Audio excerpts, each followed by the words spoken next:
Hello শিক্ষার্থী বন্ধুরা, আজকের ভিডিওতে তোমাদের সকলকে স্বাগত জানাই। তোমাদের ভালো রাখার চেষ্টায় আমি তোমাদের সঙ্গে রয়েছি সহকারী অধ্যাপক ডক্টর মন্টু বিশ্বাস। আজ আমরা আলোচনা করব মধ্যযুগের বাংলা সাহিত্যে রামায়ণের অনুবাদক হিসাবে কবি কৃত্তিবাসের প্রতিভার বিভিন্ন দিকগুলিকে নিয়ে। তোমরা যারা বাংলা অনার্স বা মেজর কোর্সে পড়াশোনা করছো এবং যারা এমডিসি বা জেনারেল কোর্সে পড়ছো এবং পাশে তোমাদের সিসি 1 কিংবা সিসি 2তে বাংলা রয়েছে, তোমাদের সকলের জন্যই এই প্রশ্নটি 2024 সালে খুবই গুরুত্বপূর্ণ। ফাইনাল পরীক্ষার প্রস্তুতির জন্য তোমাদের অবশ্যই দ্বিতীয় মডিউল থেকে এই প্রশ্নটি তৈরি করতে হবে। ভিডিও শুরু করার আগে বলি, তোমরা যারা এই চ্যানেলে নতুন রয়েছে এবং এখনও চ্যানেলটিকে সাবস্ক্রাইব করোনি, তোমাদের কাছে অনুরোধ তোমরা চ্যানেলটিকে সাবস্ক্রাইব করে নিও এবং ভিডিও ভালো লাগলে একটি লাইক করে দিও। আর নতুন ভিডিও নোটিফিকেশান পাওয়ার জন্য পাশে থাকা বেল আইকনটিতে ক্লিক করতে ভুলো না। চলো দেরি না করে আজকের আলোচনা শুরু করা যাক। আমাদের আজকের আলোচনার প্রশ্ন, বাংলা ভাষায় সর্বাধিক জনপ্রিয় রামায়ণ রচয়িতার আবির্ভাবকাল ও পরিচয় সংক্ষেপে উল্লেখ করে কবি কৃতিত্বের দিকগুলি আলোচনা করো, অথবা রামায়ণের অনুবাদক হিসাবে কৃত্তিবাসের প্রতিভার দিকগুলি আলোচনা করো। এই প্রশ্নের উত্তরে আমরা বলতে পারি, মধ্যযুগের বাংলা সাহিত্যের ইতিহাসে এক উল্লেখযোগ্য স্থান অধিকার করে আছে অনুবাদ সাহিত্য। মূলত 3টি ধারায় এই কাব্য শাখা বিকশিত হয়েছিল: রামায়ণের অনুবাদ, মহাভারতের অনুবাদ এবং ভাগবতের অনুবাদ। এগুলির মধ্যে সর্বাধিক জনপ্রিয় হয়েছিল রামায়ণের অনুবাদ। রামায়ণের শ্রেষ্ঠ অনুবাদক হলেন কবি কৃত্তিবাস ওঝা। মাইকেল মধুসূদন দত্তের ভাষায় বলা যায়, তিনি হলেন এ বঙ্গের অলঙ্কার।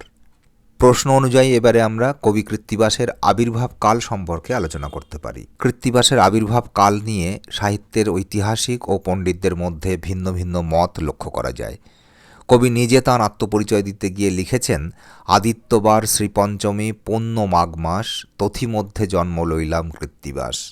এই শ্লোক অনুযায়ী মাঘ মাসের শ্রীপঞ্চমী তিথিতে কবির জন্ম হয়, কিন্তু সেটা কত সাল তার কোনো উল্লেখ না থাকায় বিতর্ক তৈরি হয়েছে। মাঘ মাসের রবিবার শ্রীপঞ্চমী তিথি ছিল 1352, 1372, 1375 এবং 1442 খ্রিস্টাব্দে। পণ্ডিত যোগেশচন্দ্র রায় বিদ্যানিধি জ্যোতিষ গণনার দ্বারা কবির জন্মসালের যে সম্ভাব্য তালিকা তৈরি করেছেন, সেখানে 1337, 1398, 1432 খ্রিস্টাব্দ ইত্যাদি অনেকগুলি বছরকেই সেই তালিকায় স্থান দিয়েছেন।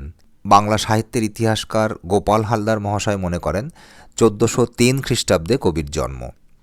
সাহিত্যের ইতিহাসকার ডক্টর সুকুমার সেন মনে করেন কৃত্তিবাসের আবির্ভাব ঘটেছিল 1475 খ্রিস্টাব্দে। অধ্যাপক সুখময় মুখোপাধ্যায়ের মতে কৃত্তিবাসের জন্মকাল 1443 খ্রিস্টাব্দের 6ই জানুয়ারি।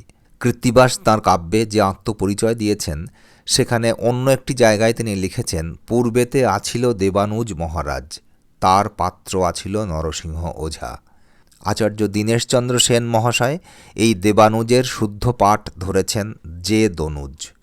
পূর্ববঙ্গে এই দনুজ নামের একাধিক রাজার নাম পাওয়া যায়। এদের মধ্যে চন্দ্রদ্বীপের দনুজ রায় ত্রয়োদশ শতকের শেষে বর্তমান ছিলেন। নরসিংহ ওঝা তার পাত্র ছিলেন।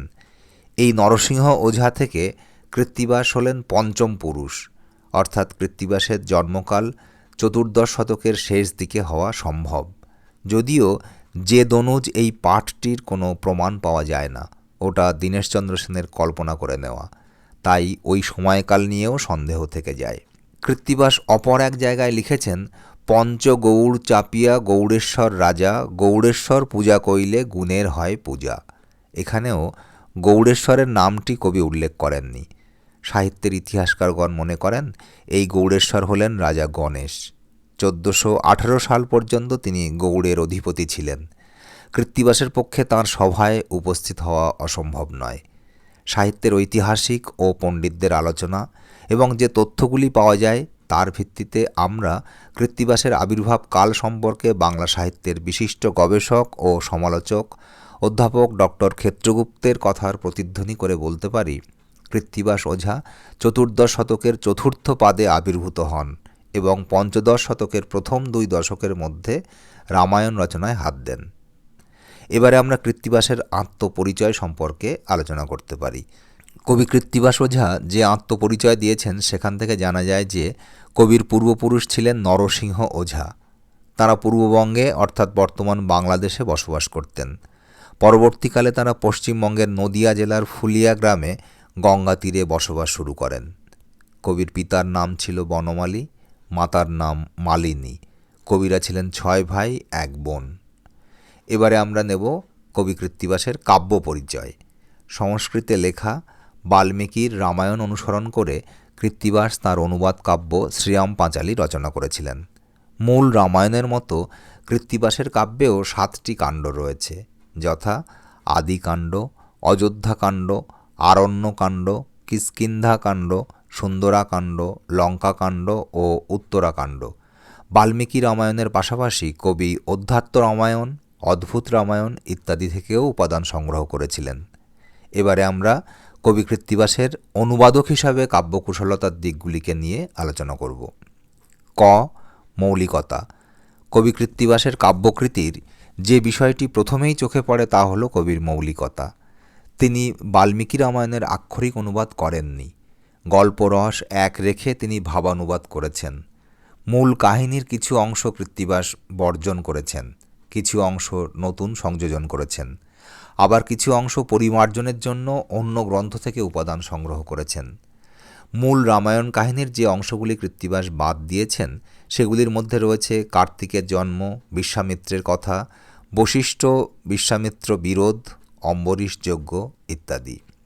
কৃত্তিবাস যে মৌলিক কাহিনীগুলি যুক্ত করেছেন তার মধ্যে রয়েছে সৌদাস, দিলীপ, রঘুর কাহিনী, গণেশের জন্ম, গুহক রাম সখ্যতা, বীরবাহুর কথা, তরণী সেন কাহিনী, রামচন্দ্র কর্তৃক দেবীর অকালবোধন, হনুমান কর্তৃক রাবণের মৃত্যুবান হরণ, রামের সীতা চরিত্রে সন্দেহ ইত্যাদি।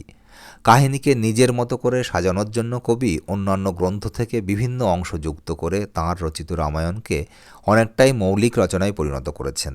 যেমন মেঘনাদের সঙ্গে যুদ্ধে রাম লক্ষ্মণের মূর্ছা যাওয়ার ঘটনা অদ্ভুত রামায়ণ থেকে গ্রহণ করা হয়েছে। বিশল্যকরণী আনতে গিয়ে কালনেমির সঙ্গে হনুমানের বিরোধ অধ্যাত্ম রামায়ণ থেকে নেওয়া হয়েছে। লবকুশের হাতে 3 ভ্রাতাসহ রামের মৃত্যু এবং বাল্মীকি কর্তৃক পুনর্জীবন প্রাপ্তি জৈমিনীর ভারত সংহিতা থেকে নেওয়া হয়েছে ইত্যাদি।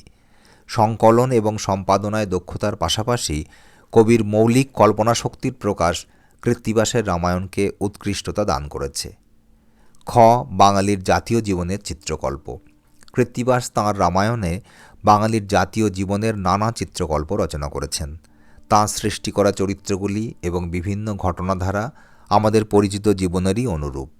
রামচন্দ্র কর্তব্যপরায়ণ যুবক, লক্ষ্মণ যথার্থ অর্থেই দাদার অনুগামী ভাই, সীতা খাঁটি বঙ্গবধূ, রাবণ ভোগী দুর্বৃত্ত।